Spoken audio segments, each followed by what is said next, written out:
នេះបងប្អូនណាបងប្អូនខ្ញុំមិនដែលឃើញថាក្នុងមួយស្រែនេះបងប្អូនណា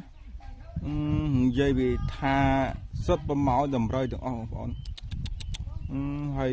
ស្រែយើងនេះនៅជាប់ព្រំដែនបងប្អូនណាវៀតណាមកម្ពុជាយើងបងប្អូននេះបងប្អូនខ្ញុំមិនចេះថាណាគឺសុទ្ធតែសុទ្ធតែប្រម៉ោតម្រុយទាំងអស់បងប្អូននេះកុំថាខ្ញុំចេះតែផលបងប្អូនណាមើល